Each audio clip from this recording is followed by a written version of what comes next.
Pati behind too. Praise God and praise the Lord. Hallelujah.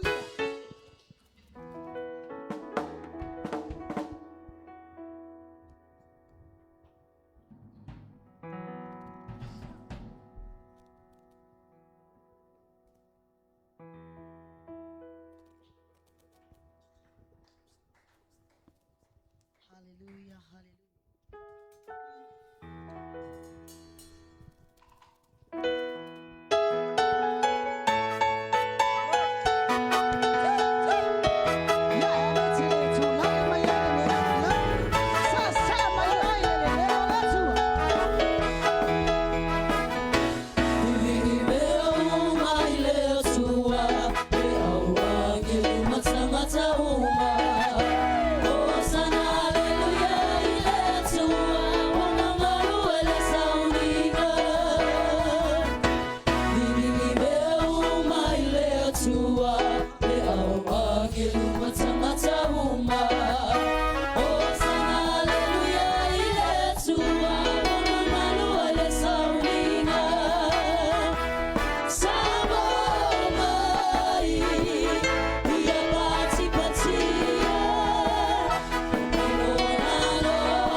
Upumoni maleola, lea uatana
Shower my mind of your beard to out. I'm a start of best in your beard. Amen. Mama, no, no, it's a savani. So I below I know so. Tamatina. I know that's why. They are so. You follow you. See you, Lima, Alana, easy. Oh, my father, no, Marosi. I'll let you up. If I'm only pass a low, so say, I be a lady. I see that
Talking about the power of the Holy Ghost.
So pese tasi ai, pese ilusi fofonga mayatama, uafa fetai wafamanu.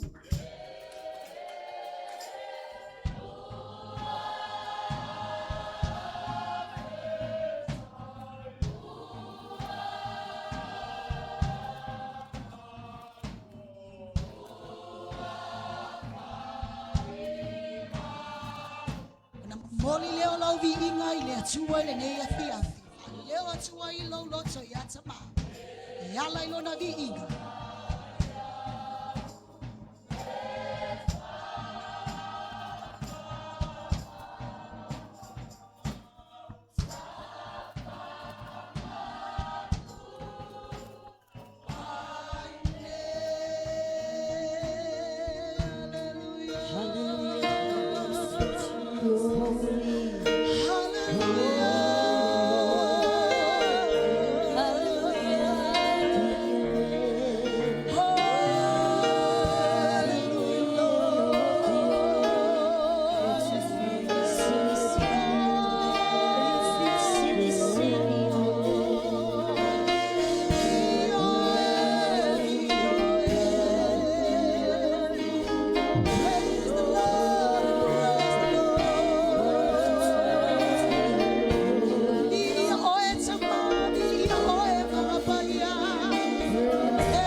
Hallelujah, hallelujah, hallelujah.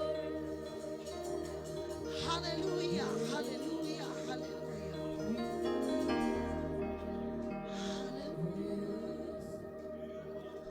Holy, oh Lord. Thank you, Jesus. Thank you, Father, Lord. Thank you, Holy Spirit.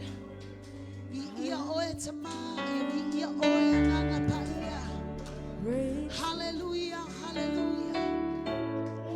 Hallelujah, hallelujah, hallelujah. Praise the Lord and praise the Lord and praise the Lord. Hallelujah. Lord, I lift up. Amen. Lord, I lift up a song of worship for your glory and your grace. Let my heart Lauto lang at pese e momoya le vino e tua ne Amen. Lord, receive this sacrifice of praise. Sing again, Lord, I lift up. Lord, I lift up a song of worship for your glory and your grace. Let my heart reveal all my words have failed to say.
suafa mātou te mawhaia ai mea o lau suafa mātou te pipese ai ina ia fōi atu ia te oele vi inga o lau suafa e au ona whanene ina e au ona sitia o lau suafa haleluia o le suafa e sili sili suafa uma tupu o ali o whaipule o malo tai tai haleluia ifo to ele mapuna no ia te oe whapale ina oe le meinga mato bala au ila u fio le sauringa lau whanau nei a fiafi fatasi mai ele nganga o lau u fio mapu atu lo la meinga haleluia yala ia Yesu ke riso lo mato wali i male faol whamanuia lau e kalesia ile nei a fiafi Fainga mi inga male fainga tapua inga lau fana wale tangata malana Famanuia tama I uatu mea uma I lowi inga Le alu wala upu le nei a fiafi Famanuia lau au na ala ma yei savali le nei a fiafi Hallelujah mato talo I yailo manuia yei le pa I lau a fio Famanuia o mato ainga ilunga upenga tufailangi Fa'amanuia fo ile lio mato wainga sia I mato fo ile vi inga ia te oi avela upate vi ia le atua God is good all the time God is good ia le ila sauni e falongo le upo le atua praise God tato faila unga la fai vito hallelujah mai praise God hallelujah ia le Ele anga lei mai tikoa le aisa no folta malo mosa hallelujah ayo famanuanga le tua sauni hallelujah inu ma ai matato mafuta fatasi ile upo le tua hallelujah tama stato best team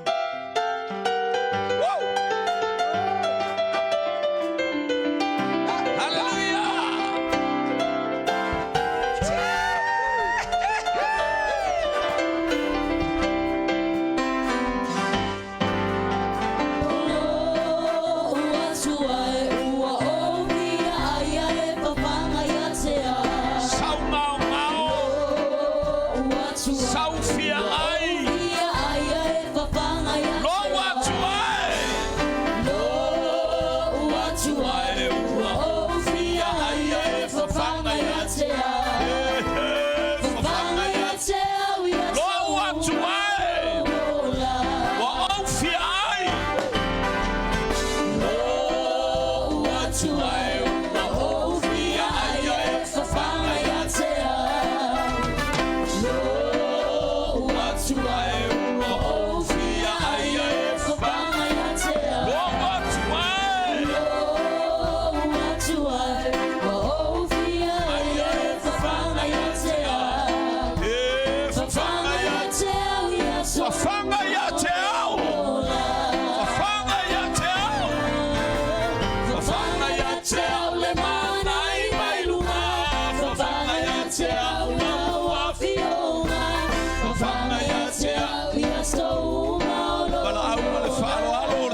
Fai na uma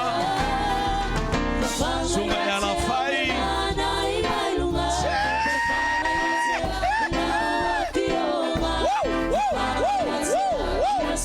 fofanga ya teo fofanga ya teo le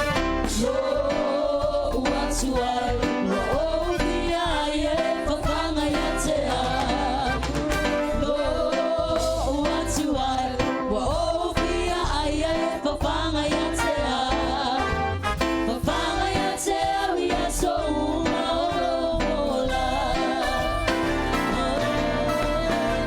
I mailunga fofanga ya teo wila wa fiona fofanga ya teo wila so malo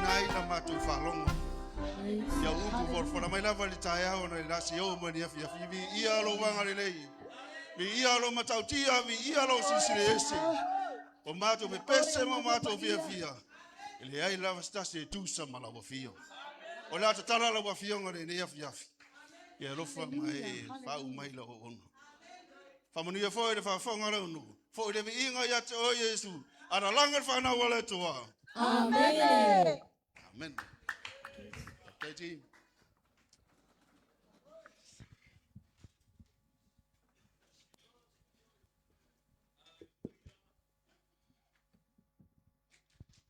Ia le tua ali alo tu le upo le tua mo muan fafta ile tua no le neva no matango fie ka tonu fo ile le nganga ma fa mo wa fai fo si va o aso ta to le to filo ilunga lava o fatto le tua e fa mo fafta ile sunga pasta fiu tu sai fo I malava no matango fie o maua to fa wina ai e wala watu ia sunga ia fuia nafi. Ia. Kasi ala kala. Ka uaranga. O lava noa lava, wha ngā lava noa. E this time i o te wha soa e lo mātua inga taro fo ile tua tama. Ia iei lava this time i te alofa mea. Wha ngā lava o. Ai whaftai le tua nafi li tai au le. Palau watu e sunga afu. Whatu maro whare so whaftai le tua maore wango are ola. O ai to por folaina se fionga le tua pa vai. E le nganga o le tua, fa fo ia tua ile, fa manu ma fa tai ia te ia. Tu mau ia te ia le vi inga nei e o le fa vau. Mana ia le fa soa le la te si mai roli ma anga vale pe fa pea. Fa manu ia o le tua anga le la.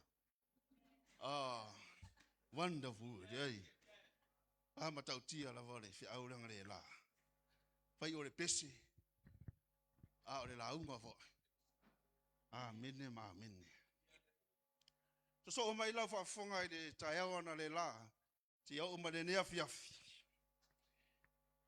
I le upu sa e tau fia mai le afionga le tua mai le la ila na au una. Te mana e so mai ngā lau fa fonga. Ma ua tus fai tau mo tātou le nea fiafi I le tusa perfecta Daniel. Daniel e wha, o launa fai upu e tolu su wha, ma le tolu su ma le ono. Amene. Amene. Ia le tua. Fia le wana, fia mo le wana. Amene. Pau ngā le wana. Daniel e wha, tolu su wha, launa fai upu. O le tusi lea Daniel. Ti lakura kiki ai tua. O le tusi lea Daniel. Mo le mau niso fai la unga ma niso e pot. E tasi lea tusi o le tusi whawaro anga. A ta tala le tusi lea Daniel. E ta tala lawa le tusi o fai numera. E ta tala fo le tusi lea I le a Daniel. Tala noa mai Daniel le tusi o taimi. So e so taila I le tusi lea a Daniel. Ma tusi lea I tua wharinga. E nisi waloanga oro I luma le tua Daniel. E whaaria I luma ia tusi o wharinga. Polo tusi rifia I le tusi lea Daniel. E lua rawa whaare po sa whengai ma le tupore o Nebukadnezar. Whaare po mua o le tupu auro. Makau kia fuere ko inga whaare po. E o ngā onga ma matautia. Ina ua marepe, ina ua whatapepe ina le tupu auro. Ia ue sa tau ia Nebukadnezar o ne tautonu I le tua soifua. Sa o I sa tautonu lawangi. Sa tau na kata I le hola wha maulunga ma lola wha sausili o le tupu o Nebukadnezar. Wha au tu e la ia lea o le se whasoha mo ta ua I le nea fiafi. E le mawhai o na ewa aia le manuia o le tua. E le mawhai fo o na ewa aia lona matautia. Lona o fofongia.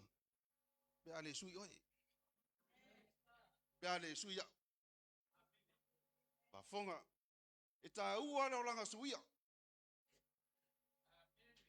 O te vai tau lava mo matamata mai whasoa tina I lunga o le pokalame.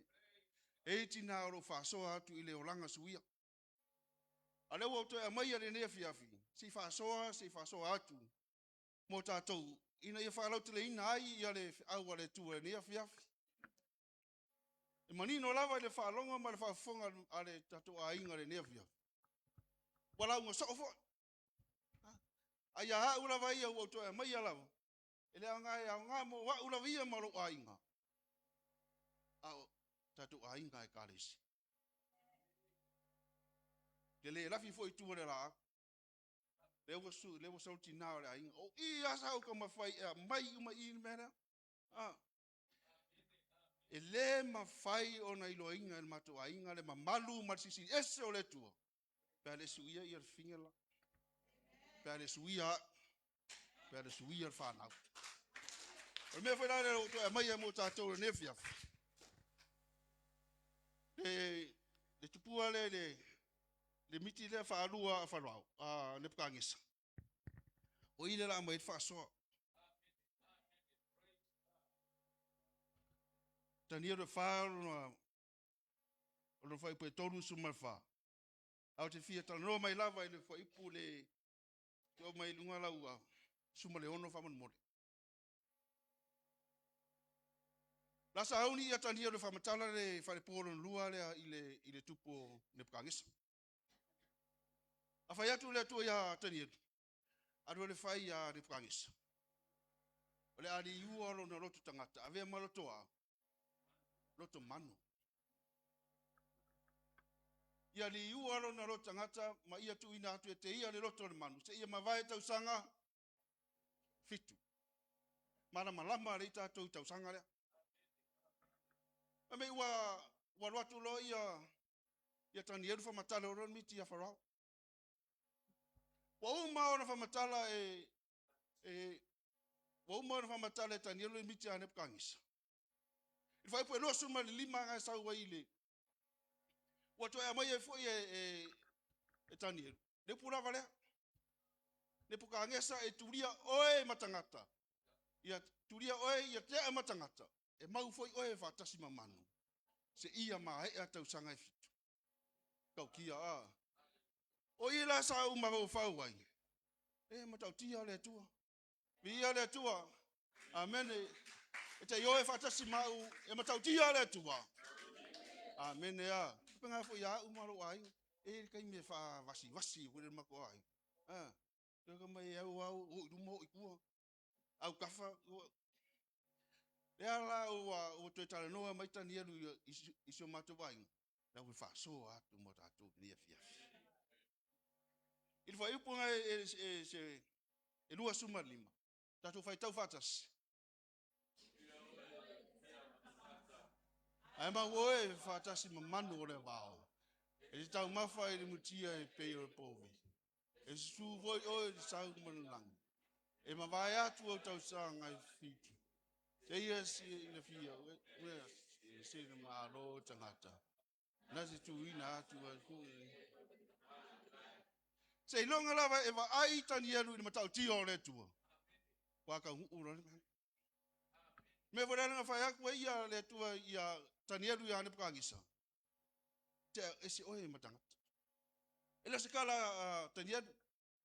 O le miti a wharao. O ia miti hanepukangisa. Mai lava le tu. Una la. Ka wha maorunga. Ako silfia foi kala anga ma history o le tupura o nepukangisa. Le ai ele mai foi ia pukangisa. Pa maorunga. Tele ron tamau ai ngare I wanga mai. Pele o papino ni le no fai ro maros. Kau kia. Vai makau kia. Vai pulanga I toru sumarfa. Vai tau fata si iwa mormore.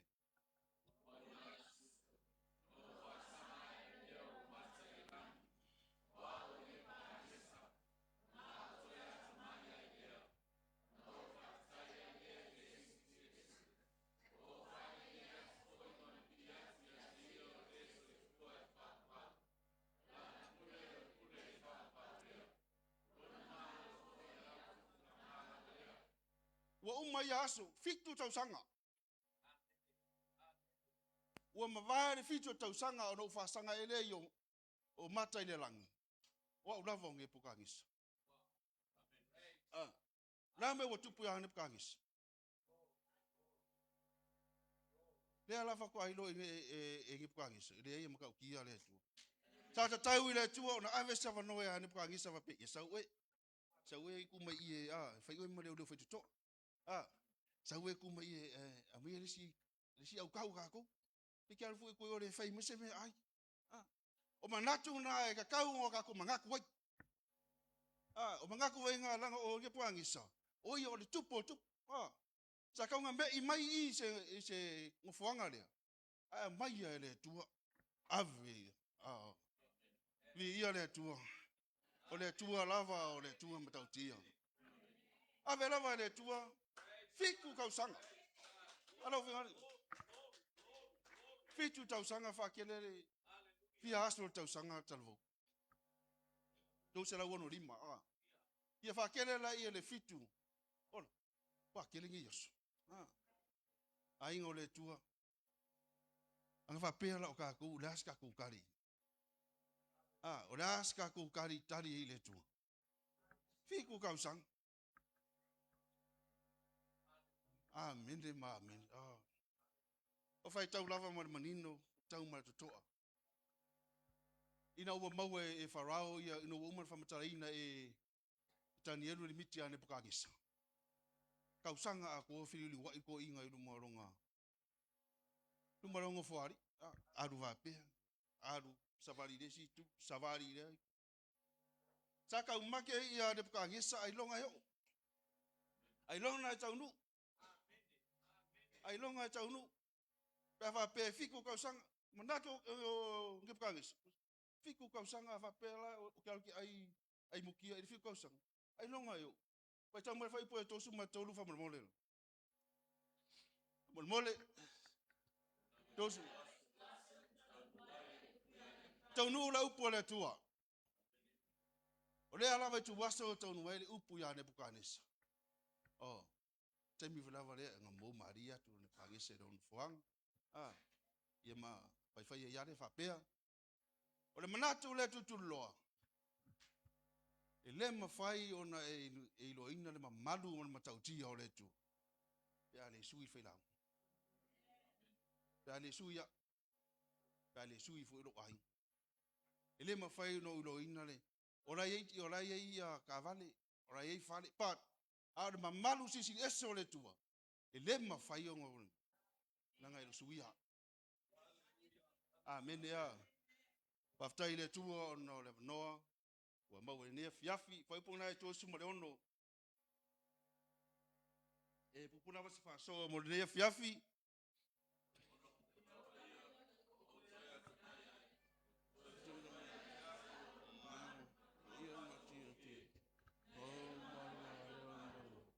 O tu la fale mori isa tia. Rostu sa ilia tia. Fatu mawina fo ya ulo malo. O ma tu punya ai. Amo se pat tele ang bol fa iku. Hallelujah. Ema tau tia le tua. Ema tau tia le tua. Koe foi mare malu mare malo ya ni kangis. Aisia. Sui. Uma koe sui ya ni kangis sai foi ipunga le kursu marfa. Ipunga le kursu marfa le mai fa sanga e o mata. O vivi ya tu le tu. Mo fa ftaia le soifua e fa fa. Wala vai ya upu ta to teilo ai. Le mo walalo le lotu we ne kangis. Wala va foi le ia tis fai tau. Tato te tai tonu wai. E ma tau tia le tu. Amen. Va pe wa koe fo I mai le manguia le. Oh. Hallelujah. Hallelujah. Praise God. Koe fo I manguia. Oh. Koe fo I le olanga fie o ne pangis. Pa mai lo ne pangis. A wa e fa maura loina e ia. E wa sa vali fa maurunga. Mama lamba le ne pangis ile upu le. Ai le tamama fa na to lua. Adu malanga di stotas. Ai alu seri fai mamang. Ora manatu ole taule ale pola tali. Ele ummal manuia le sar mai. Ora manatu ole taule le a. Ile kai ko fo I mai ari ya. O manatu fo taule le a. Wanga o ia lava I tono ron awai. Le ese lava awala e tape ina ele tu. El watu male oa saua mativa. El watu male malosi saua mai. Amen ya. Ese lava I fofanga le tu me kako. Fina ngalo le tu le lo kako le. Pamela e fa o pel tala. Pemo walu ia le tali ile o te fao. Au tu nga wo watu ile vaenga, watu ile tu di lo lava le au tu o tatu. Ele mafai ona e lo le matautia o le tu. Pia ele sui. Pia ele famo walalo o tatu roto. Pame walu atu yasu, sau wasu. Watu le tau sang, o mativa. Fo ia Papua. Luka suma 5 famormole. Te tonu o to masangi ile fataoto lea. O fataoto le tonu o luka suma 5 tolu lava fataoto. Tolu lava fataoto titele o taoto mainga. O fataoto mumua, o mamoe na se. O fataoto no lua, o tupena le ilo. Ma fataoto no tonu. O le wi ile tala noa tuai. Vi ia le tua.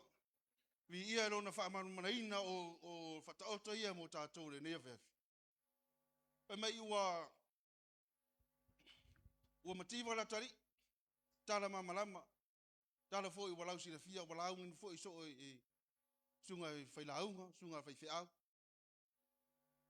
Pa mai ua watu ua aru i le Papua. Le manongi leanga o ia o tangata tau aloa le ainga. Aua le eise me mwhai.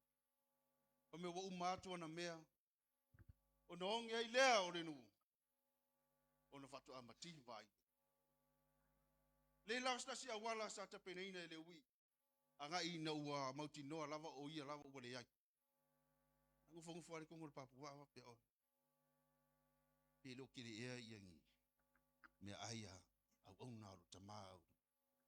Awa ungi le. O le manatu. O manatu o la ngona ia e tupu ia i tātou pe awha pea. O le tūlanga lea e i tātou. O le kako maro vale. Wharelia vale. O le kako sauwai o tātou. A seta msaku i ngā lava. Ki ngā mea lava.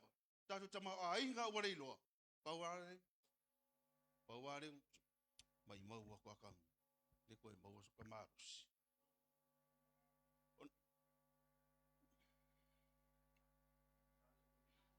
Amen.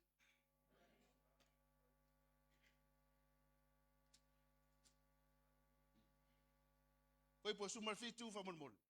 E ngā wairunga a. Mai o nā tamai ai leo ia u whapeani.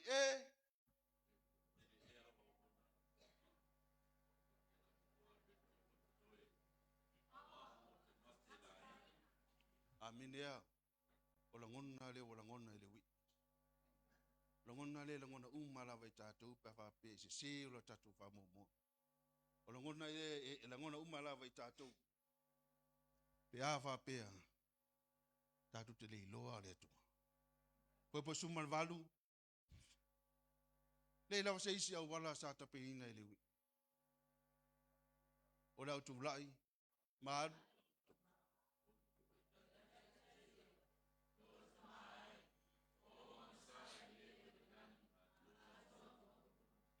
Amen ea. O i tātou te ilo ai le wha mawa lalo le loto le wi.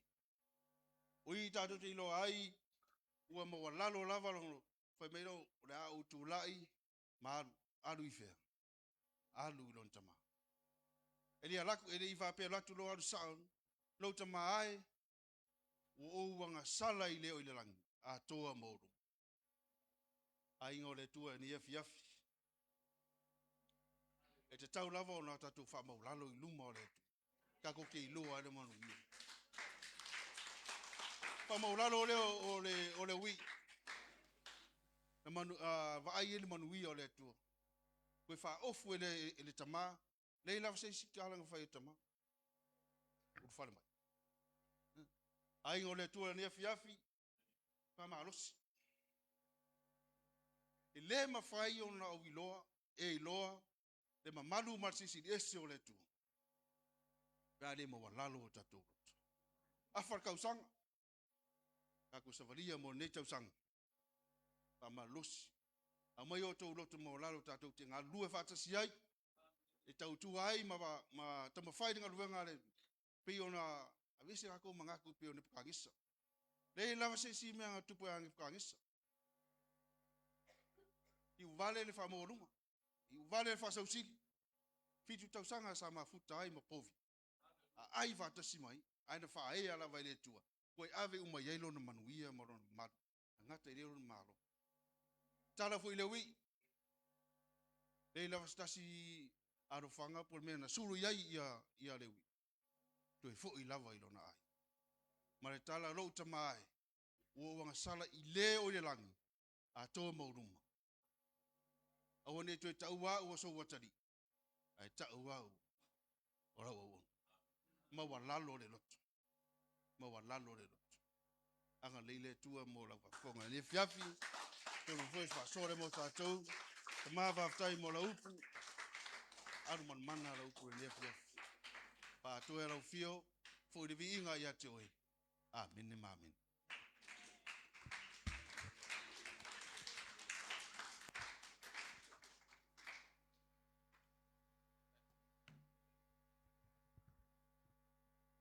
Ia tō whatasi o au awali tau long pati e vi ia lea tō. Whanonga na upu whaftai tele lava i le uso au auna, tai la whai vi ia le li. Ia lea tua i le fola ina le tala le leia le atua, praise God. Ngata fo leu tatou whalongolongo, ia vi ia le li. Hallelujah, praise God. Mana ia lisi melin fa popo la fa iela na launga. O le olanga suia. O le taimi o le tamaloa lea. Ua fefete lo na mafaufau. Ea oe. Ua a makanga peifa ele talitonu. O le talitonu. Amene. Ae vai lei al tusie o le taimi o na whamatala ile miti lo na lua. O le ono se lauma le tonu. Ti a tausanga lumana i le mesia. Amene. Le ta o le afot ka ungana petania. Before Christ.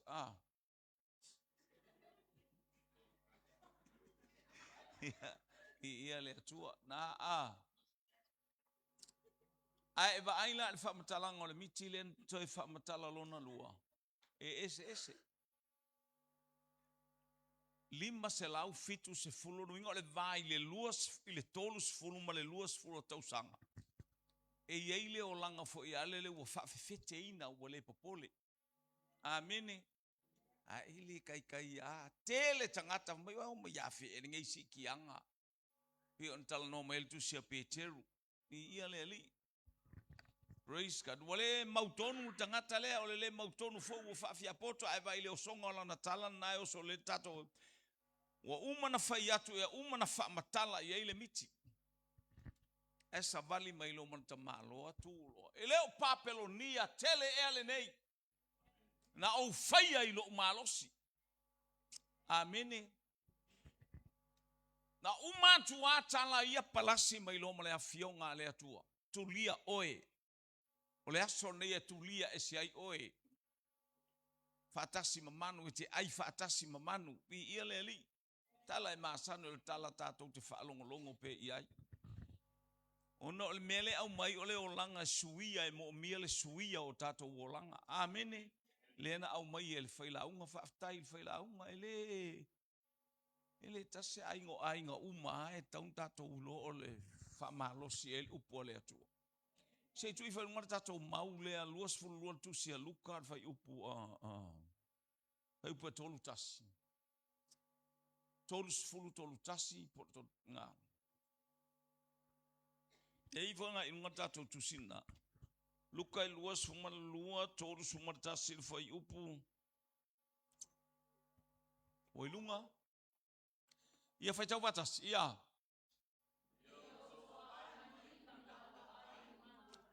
Lea i wha mole, o lea luka e fia le ke whai kau. Oi luka e luas fulu ma le lua, tolu se fulu ma le tasi. Ia.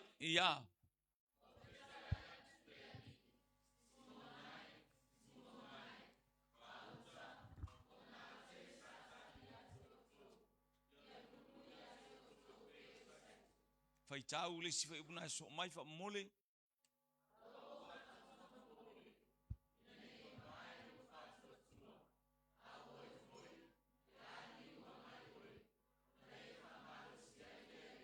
Ele iluiua Simona. Simonae, wa manao satani e lulu ia te autou e pe o le saito. Ale ua umana fai ia Yesu o te atia e la ue kalesia i lunga o le papa o oe. Amene. Ale uto e tala noa ia Yesu. Praise God. Simonae. Wa manao satani e lulu ia te autou e pe o le saito. Ai o te whaatonga ia te oe, whaatonga saoa ia Peteru. Ne i mavae lo whaatotua. A oe pe a Eliua mai, vai le wheoa i mai Yesu e Eliua. Amene te va ai lo wolanga le ei pose o langa le iua, pose o langa hallelujah pole ale tu inga o langa le te o lai. Amene. A ilo le o langa li uan fa peane le o loto vi ia oe tama fa aftai oe tama ia te oe le vi inga. Amene. Ali ua oe. Fato amfaina e malo, fa malo se uso. Lava fenga ka fa malo si se kangaka, o fa malo si se uso, fa malo si se tuafine, fa malo si le kale se bea fa ele ili ua fiu. Ele ili ua lo wolanga, ele ili ua I tato. A o oe pe ali ua oe. Ona e fa malo si le yo uso. Amene. Ele leile atua. Lale winga o ia mea. O va yatu Yesu. O le taimi o tato wola fa le tino. Tato wola le tino. Ele oskanga ka woli ua. Hallelujah. A o le mana onga e ui na tato le tino. Ai a faia taita ina I tato wele nganga pa ia. O tato ufa manuia mai ele atua. Say amen. Say amen. O le taita inga I tato wele nganga pa ia mawaile ono saie mawaile file mue mawaile alofa mawaile loto amangalo me uma fua. Hallelujah. Praise God. O le nganga pa ia. O mea na tutupu I tonu ia te I tato le tato whaalongo ale fo ina I whaalongo le tai au e tafe mai vai e tele I tonu ia te oe. Tafe mai le mga vai o le alofa tafe atu le mga vai o le ono sai tafe atu aisea taita inga le anganga pa I aliua oe.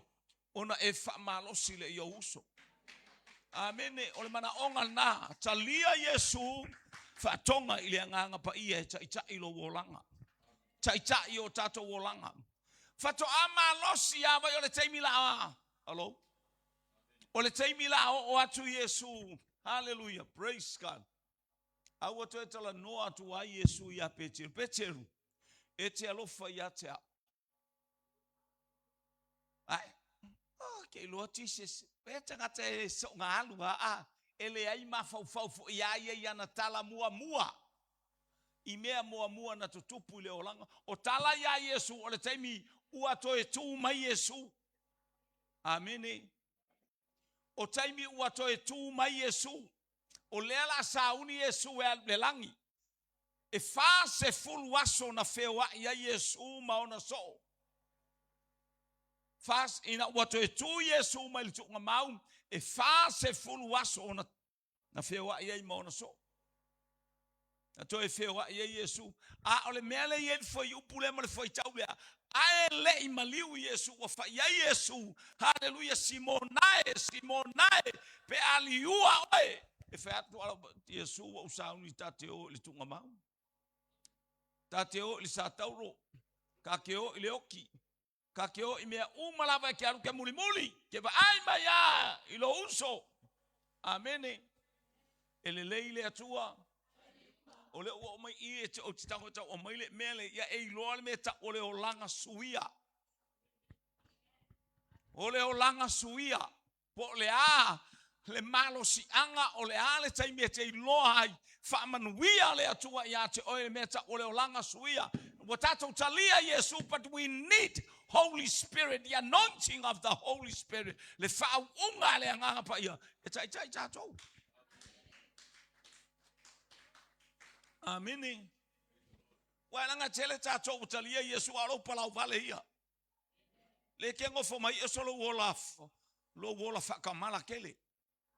Ele se nganga pa yo yati o ala nga yo ke taru sa o se honi. Amene. Tato uma. Le utalia Yesu a ola ina tato o ai eselo wolanga ngai fai. Hallelujah ke lo fa e fua pe ke alu fa ko singa kulis kangaka. Amene. Amene. Alo to foi eta ufa mala malamba tu ya te oe. Hallelujah ina ia eta fia mai le ufa ya tu ia. O le taimi o Yesu le ufa ia Yesu wa fe wa im. Hallelujah ile tala inga ele imaliu Yesu Simonae. Mga osaka ngelulu o ko ai a o liua mai oe. Mai ele liua. A ole pat muli alea etala no Yesu tusia Yohane. Le tala no a Yesu e te alofa mai ya ta walela sauni Yesu le langi I to tonu o le fast food aso peto e tolu ni aso so I say Jesus you already knew me your friend you boy lo le ya Ia. Fafanga umamoe. Tu e fatu Yesu. Peteru, ete alofa mai ia te au. Ah, Jesus. Ke alofa. Makaure ka so nga alu akala langa o kingo. Langa le kingo. Ele aya mafau I mea na fai a lenga fafiki a Yesu. Wa umar fafiti o Peteru. Wa umar fafiti o Peteru. Lenga fafiki ai. Ai kakauma mafau le lei. Ale tu e fatu Yesu. Ia. Leo ka mamoe. Tu e fatu Yesu. Peteru ete alofa mai ia te au. Moika. Hallo? Hallo? Sia fia le lei. Tausia umamoe. Amene. Amene o amaka nga ioe. Praise God. Lesi la fia le lei ele atua ia. Ia Peteru malona o lang. Ele iliua. Mo Yesu ngofo le ai se imaua o tau le mana. Se imaua o tau le nganga pa ia. O no nofo le nu se ifa ofu o tau le nganga pa ia fele nu. Jerusalema. Ole asauba ai. Ina wali lingi fo le nganga pa ia. A lai nofo Peteru male awuso atoa mafafine mai karilaia mai lato o ena muli. Ole olanga suia.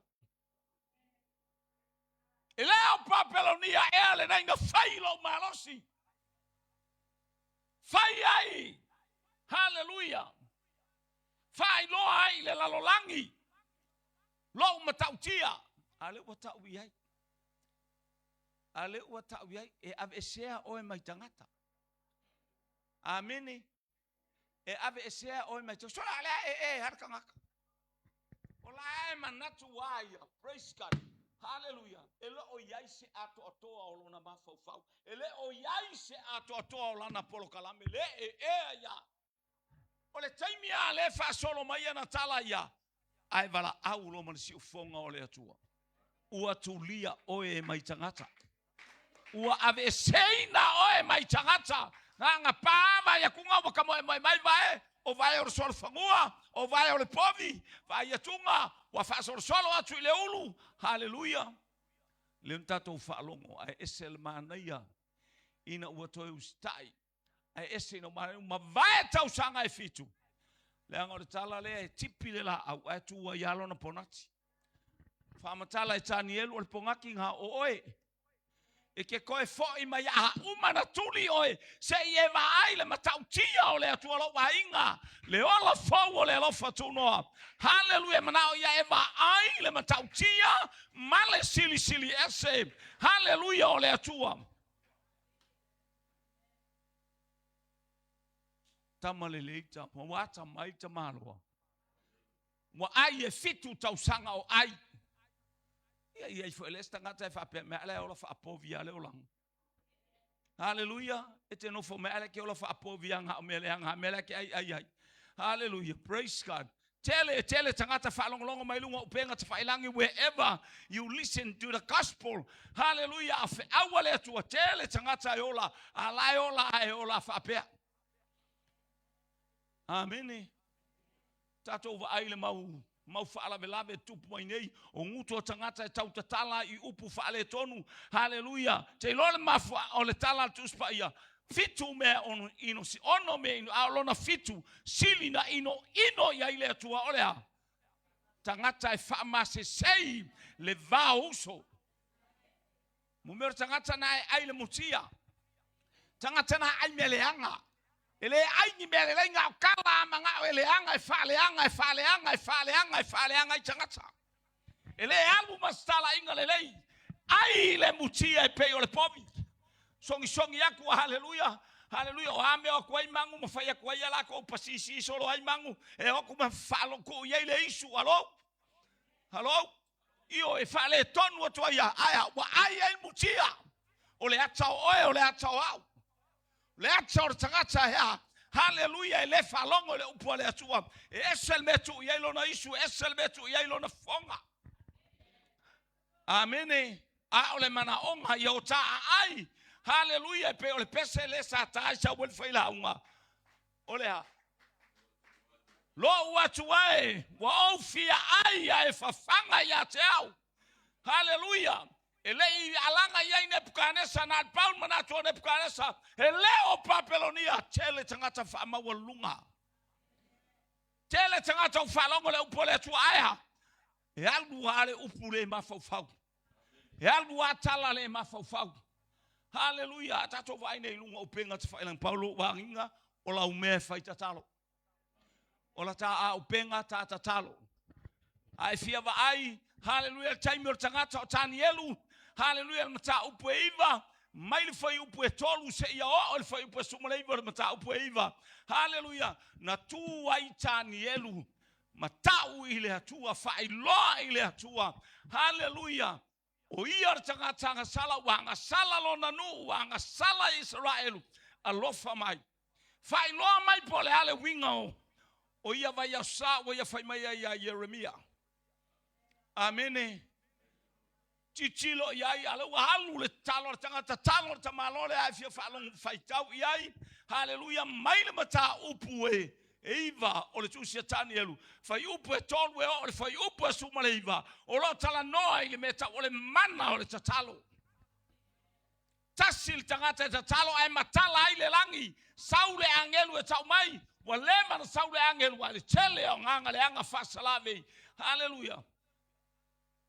Falave lave atu ya isto ina lensa o Mikaele e po kapilielu o le feau ave feau o ai kapilielu o sauna mi ia le atua praise God lo wainga mi ia le atua hallelujah o le mana o lau tatalo o le tatou tatalo taulo nu taulo wainga tau le malo samo alofa mai sio tatou malo eu ina tele tangata malato tala ma uputu pea awa ete oso fua o ia ilunga pe fa pe oso ai vosa foi upu ngaka.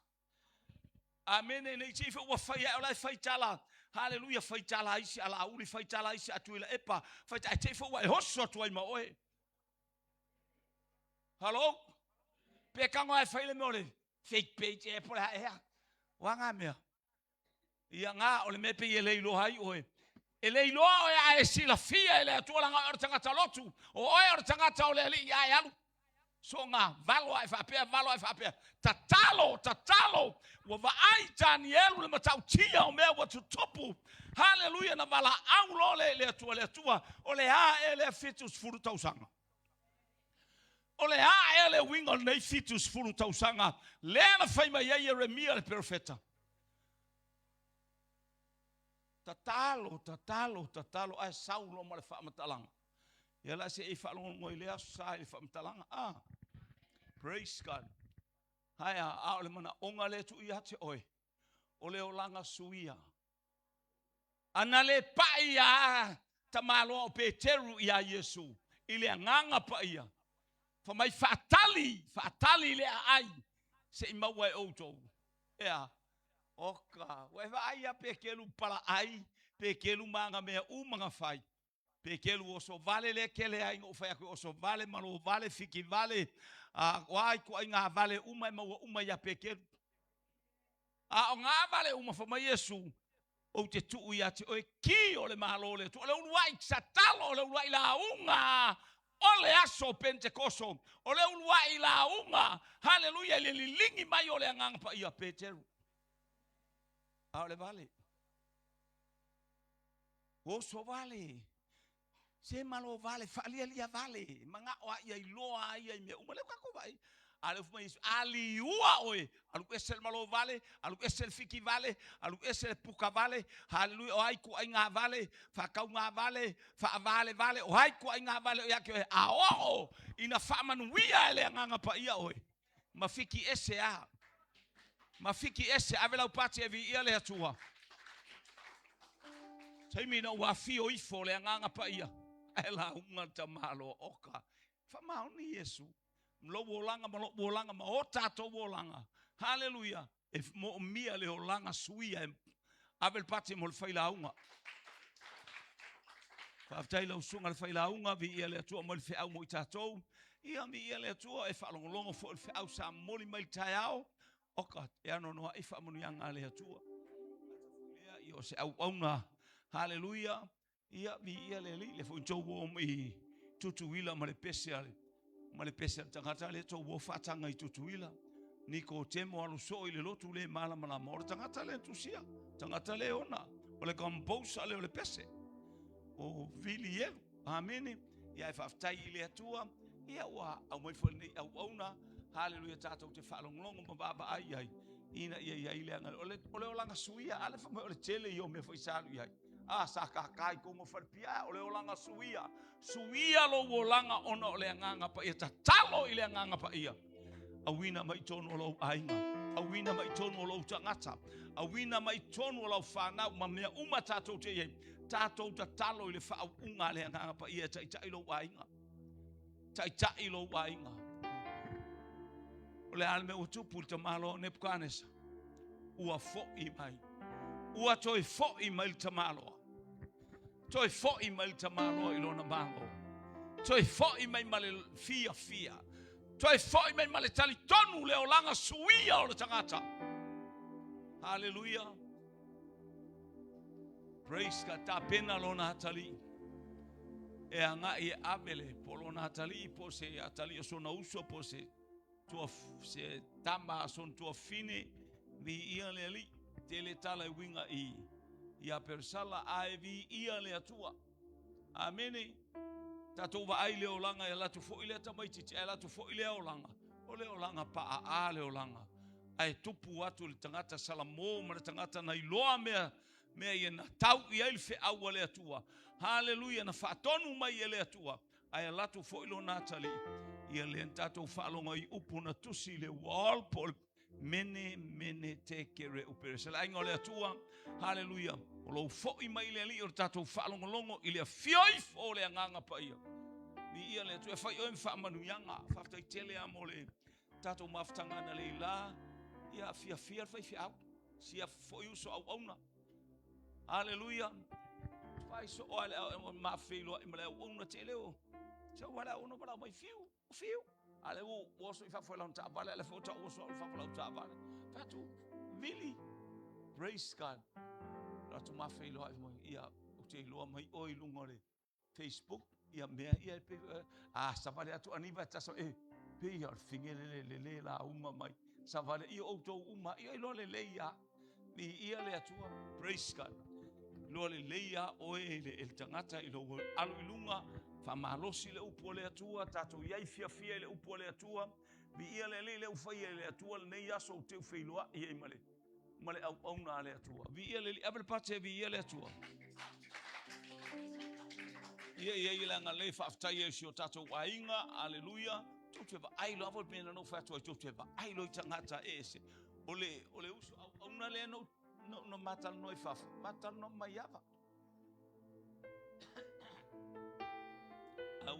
Ua sautina afa mai o leitua I ole alanga ilo atina na matau mai fatas no ai faltua ia hana lan matau ai pe wo te hana vai me wele o mai a ui ole tangata mai le light of life ile fa pe wa ai mawalalo hallelujah elanga no ona tala na fai tonu ina wala tu ya ma o mai ava fa mai o lai fai le lato lotu a le lotu le autalabo to ngata la ele mafa ya la tu fa mai ole loko le au kalavo o lai fai le loko lai fa atasi uma I fa potonga le light of life amen na lai no ule au mai ai luma I fa ngofo pela ai mo foi ko inga I au ule fa ya tu ya hana na mana tama si fa ia ni ia le atua praise God ia ba ai le au mai la luma fa pesa wela hauma na mai ai tau na no fo ai ia le atua fai el falo ia le foi no mai fa pe ala wali ngo mai fai la unga le o esel manga yo le tres mas fai ngo lava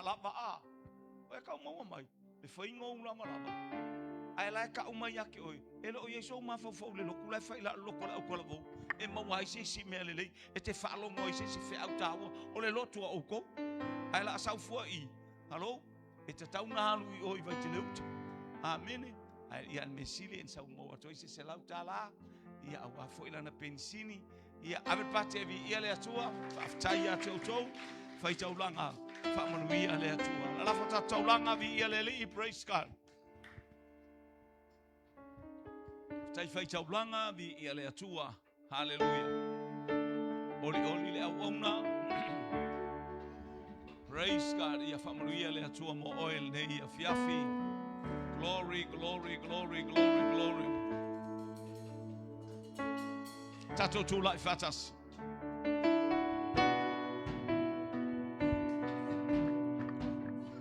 Maua leo langa suia.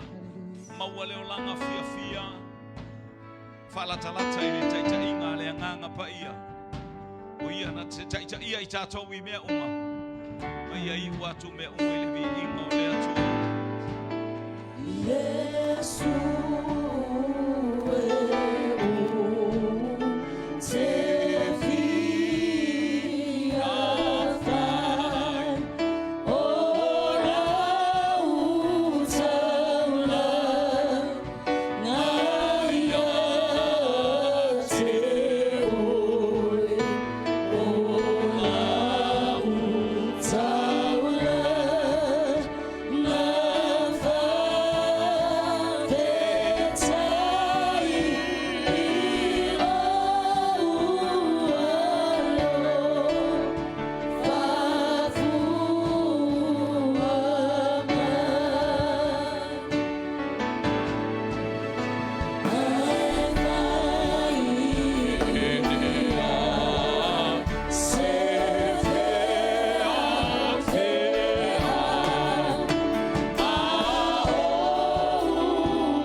Tailo mato to mama to whanongo I lau sa mali momoli mole ainga I le nei a fia.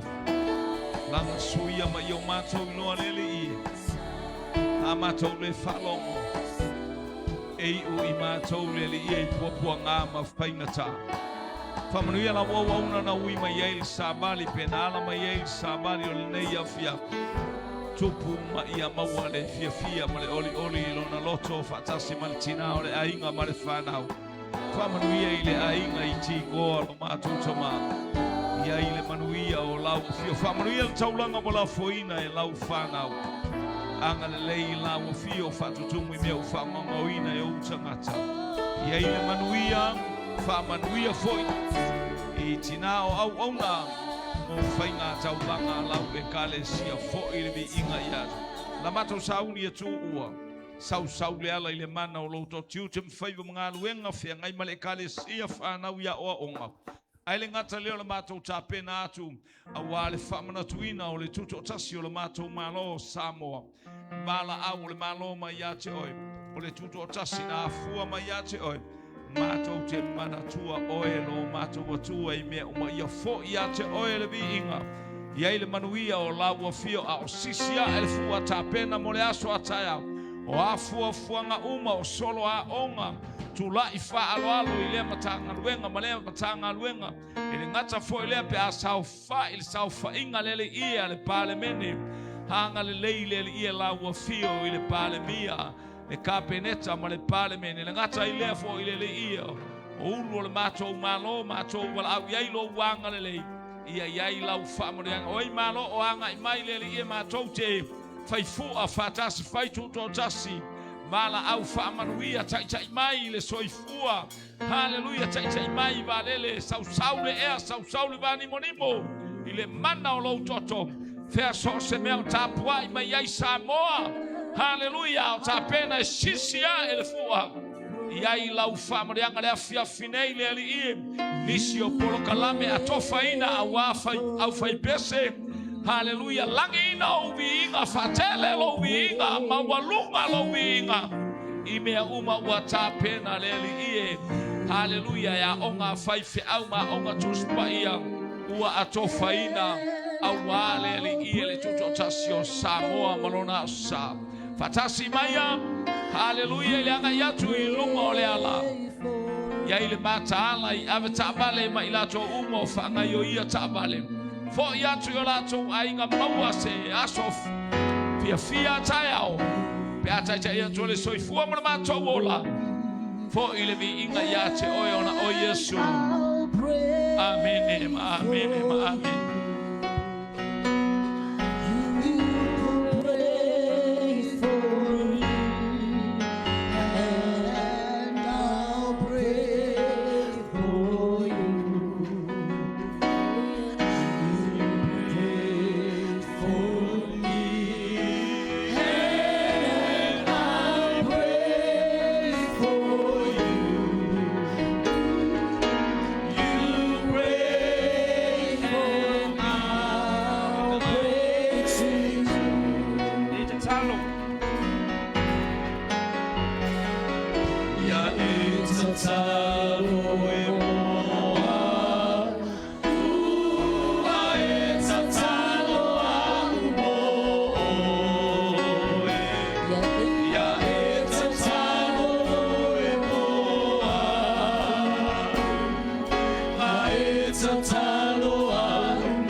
Abel party mole team, Abel party mole team, party.